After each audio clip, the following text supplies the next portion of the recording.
Welcome back, ladies and gentlemen, with our main topic today in the breakfast show. We're discussing today the diet and the suitable healthy food we should take after Ramadan. We have been fasting for 1 month during the holy month of Ramadan, and we would like to know what now to do with the start of the feast that is going to take place tomorrow. Well, to shed more light on this, we have the pleasure to have with us our dear guest, Dr. Dina Shahib, registered dietitian. Good morning. Good morning. How are you? How are you? Well, Dr. Dina, now most of the people has been fasting for 1 month. Let's first start with the importance of fasting. When the person fasts, what happens to his body? What is the positive side effects? Yes. There's a lot of positive things that happen when you fast. Yes. You sort of give your body a break from all the constant eating that we do all the time. You give your body time to digest food, to heal, to sort of cleanse itself. Your insulin response becomes better. You become more, hopefully, if you eat iftar and suhoor correctly, then you should feel energized when you're fasting. You shouldn't really feel drained or anything. It should really be a month of charging. Yes. Not being drained, you know, if you do it correctly. Yes. So there's a lot of positive things that are associated with fasting. Yes. That being said, after the month is over, there's a lot of things that we can do to sort of maintain all the positive things that happened. Yes. Dr. Dina, usually people during the holy month of Ramadan are always very afraid that they are going to gain weight. True. So, but there are other ideas saying that we should take benefit. We fast for more than 16 hours. Right. So which means that now the stomach gets used to not eating, and whenever the iftar, it's time for iftar, you feel you are not that hungry. You just want to drink water. That's not what most people complain. A very small complain. meal. So how can we take benefit of this? Most people complain that when they fast for a long period of time, they get really hungry and they overeat. And that's a lot. On the contrary, yeah, we feel the other. Yes, we should feel that way. That's what we should feel, because we've been fasting for a long time, and so you should technically. That's why I always encourage people to drink water before they start eating, and to eat mindfully, to manage their portions and things like that, so they don't overeat. If you do that, and if you do it correctly, then your stomach size should be smaller, and you should kind of take it from there moving forward. You should, you know. Yes. Okay. Yes. So also you've just mentioned if we can take benefit of the month of Ramadan if we have a good and healthy iftar and a healthy correctly. We take it correctly. So what are the healthy or the correct iftar and the correct suhoor? The right way to have iftar is that you break your fast on a date. Yes. 1 to maximum 3 dates, and a cup of water, 1 to 2 cups of water, and then you start with how about juice? Juice is not a good idea at all. Yes. Because it spikes up your blood sugar levels, and so your insulin goes up, and it just makes you keep getting hungry, and it makes you crave sugar. So it's not a good idea to break your fast on juice. Yes. So you should have been breaking your fast on water or dates. Water and dates. Yes. And only like a maximum of 3 dates. That's just the maximum that you can eat. And then you start by eating your salad and your soup, and then you start eating your food. That way you have a lot less room for all the fried things and all the the things that you should be eating less of. Yes. What about suhoor? Suhoor, the most important thing with suhoor is that you have a protein-rich suhoor, something that's filled with protein, eggs, beans. The carbs are okay, the complex carbs, things like baladi bread are okay, but you should pair them with something that's also high in protein, like beans, cottage cheese, eggs, things like that. Yes, yes. So what about when we now finish the holy month of Ramadan? Of course, we start eating the cookies or the kahk of the feast. Right. Yes, so tell us about this. We should eat the kahk or the cookies with, eat it mindfully. So manage the portions. Definitely not eat.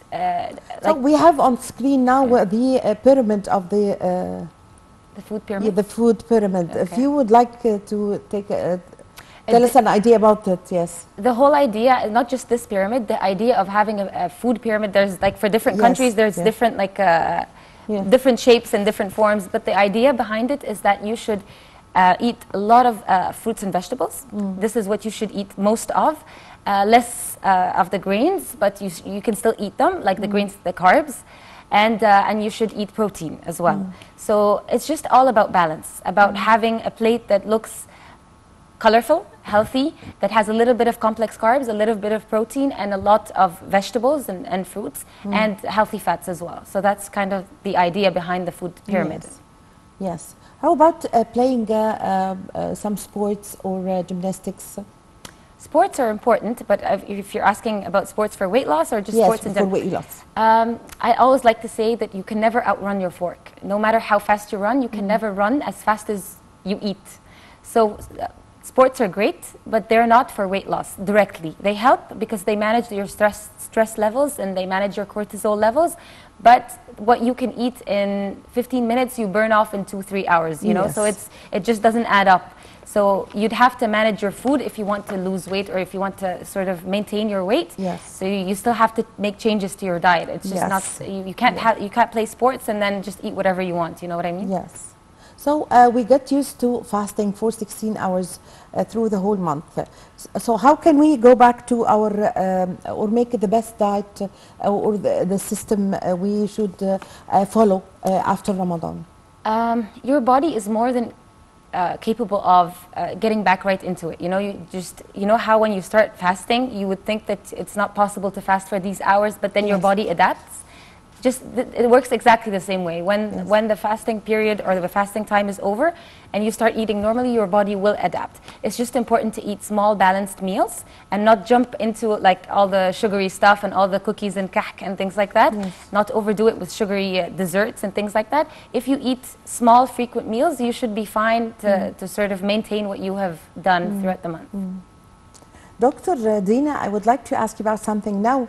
We now read, you know, essays and analysts and doctors are saying completely different things about diet as we, in contrary to what we used to know.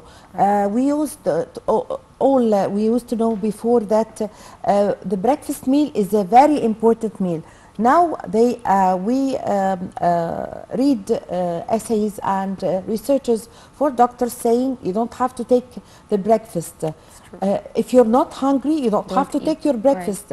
You can eat when you are hungry, but if you are not hungry, don't have your breakfast meal. So this is something completely different and confusing. Because our mothers and our grandmothers used to tell us they were very keen that we take the breakfast meal. So please give me an idea about this. Let me start by saying that nutrition is a science.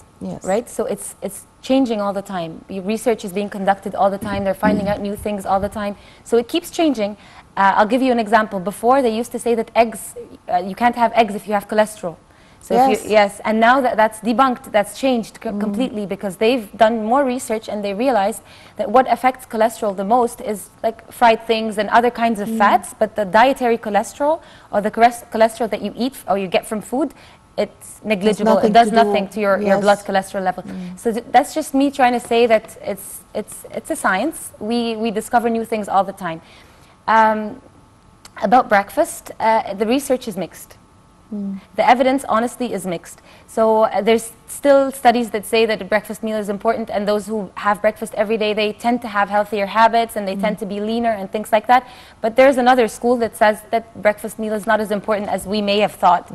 I always encourage breakfast, to be honest. I always think, because I always think it makes your day more organized. But then again, there's no such a thing as a diet for all. Yes. Right? Everybody has you something think that the body is different, each one absolutely. Yes, absolutely. different from one another. Absolutely. And that's why, you know, how some people, they get a piece of paper that has a diet on them and they keep passing it to everybody. That's very wrong. It doesn't suit No, absolutely everyone. not. Everybody has a different age, they have a different exercise routine, they have a different, you know, they have different needs. So you can't really, there's no diet for all. Yes. You know? What about people with a chronic disease? What about them? Yes, how could they have the healthy meals and lose weight at the same time they should stick to some kinds of food? Right. It depends on what kind of chronic disease we're talking about. If we're talking about diabetes, for example, they have to be mindful about their sugar intake, about things. And by the way, sugar is not just sugar. There's sugar in milk. There's sugar in fruits and vegetables. Fruits. No, nuts. They don't have sugar. They don't have any calories carbs. Only. Yes, calories they only. have healthy fats. Nuts are a good source of healthy fats. They're a good source of protein. But like the sugar, there's added sugar. The sugar that you add, juices, cookies, all that stuff that have added sugar. But you also have natural sugars that you can find in complex carbs as well as simple carbs, bread, pasta, rice. Also, all fruits.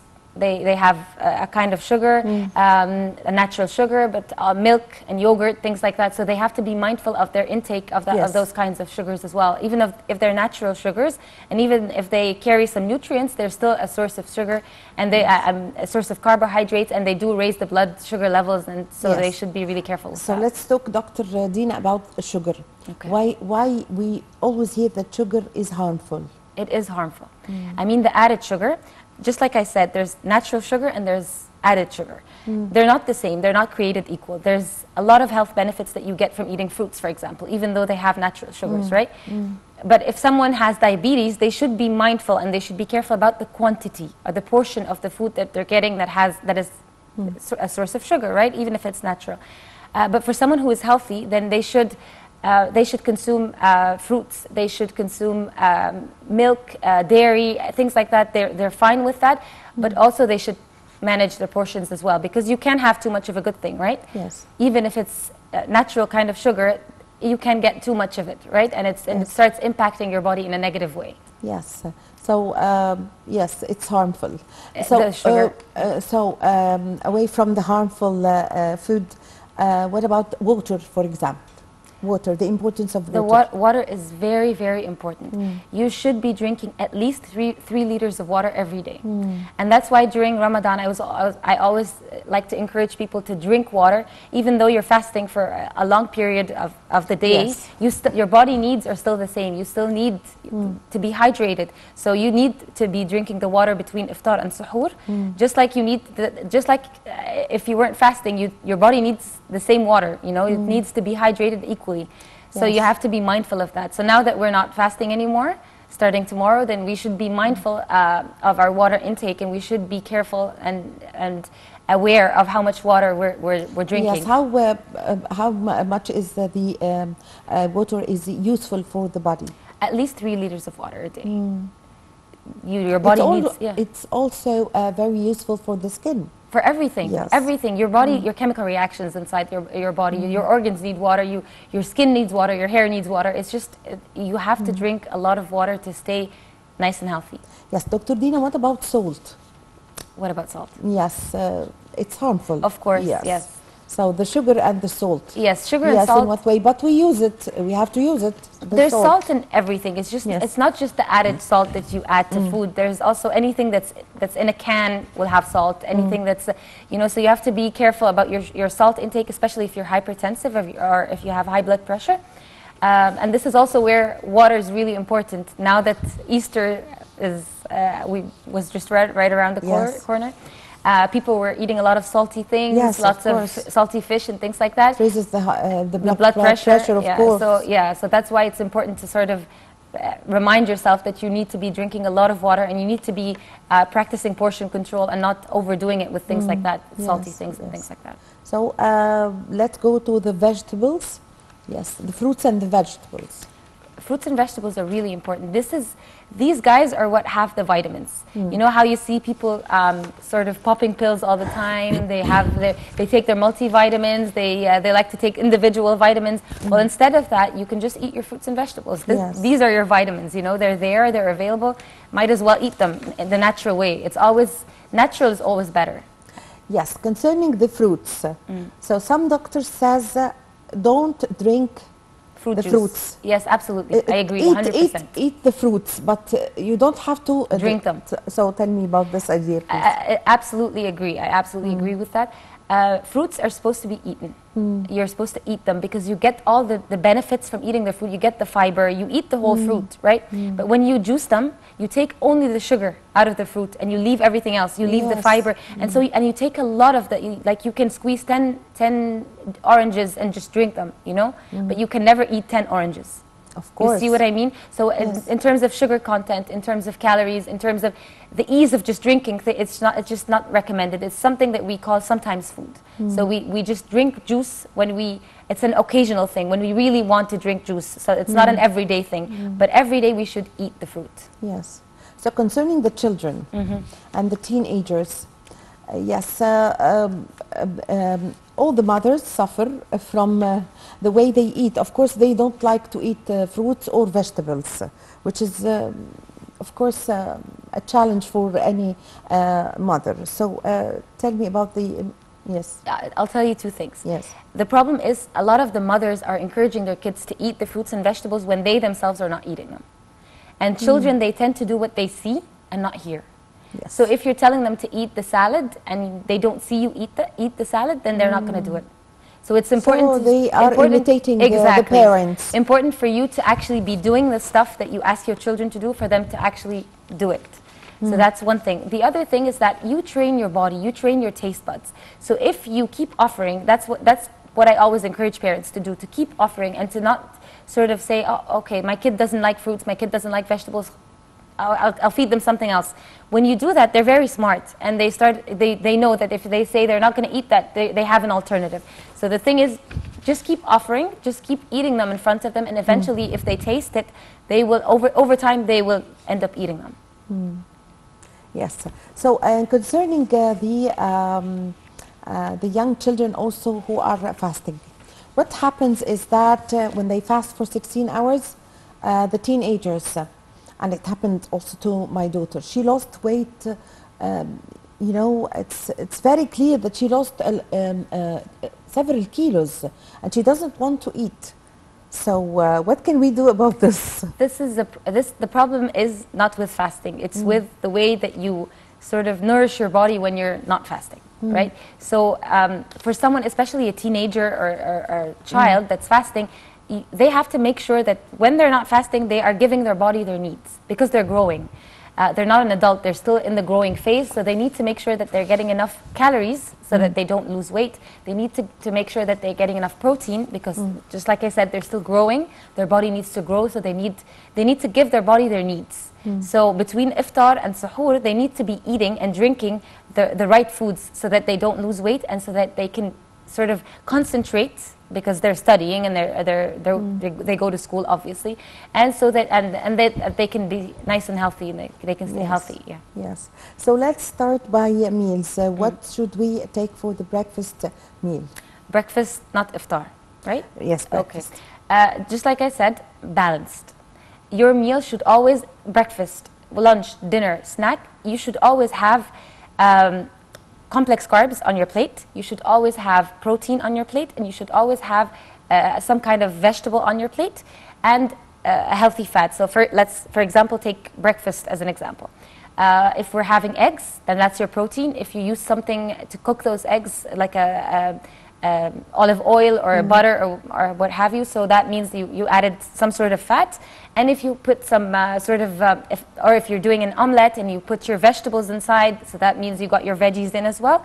And then you eat that with some sort of complex carb, like baladi bread, and so that makes your meal complete. You got your carbs, you got your fruits and vegetables, you got your healthy fats, and you got your proteins. That's always how it should be. Yeah. No matter what you're eating, you know, if it's breakfast or dinner or lunch or whatever. Yes. So about the lunch? Yes. Just like I said, your portion The of complex vegetables? carb. Your plate should always The salads? Yes. your plate should be half vegetables, quarter complex carbs or what carbs you have, like rice, pasta, bread. Yes. Quarter of your plate, and then a quarter of your plate should be your protein, your meat, your chicken, your fish, your alternative protein like beans, things like that. So it should always be that way. Quarter carbs, quarter protein, and then half vegetables. Yes. Yes. Quickly, what about the dinner? Just the same as breakfast. Complex carbs with a source of protein, healthy fats, and vegetables if possible. Yes. I thank you very much for your time and thank you for your valuable information. Dr. Dina Shahib, registered dietitian. Thank you for very much for joining us today. Thank you. Thank I really had the pleasure to have you. Thank you. Thank you so much. Thank you. Ladies and gentlemen, a short break and we are going to be back with you.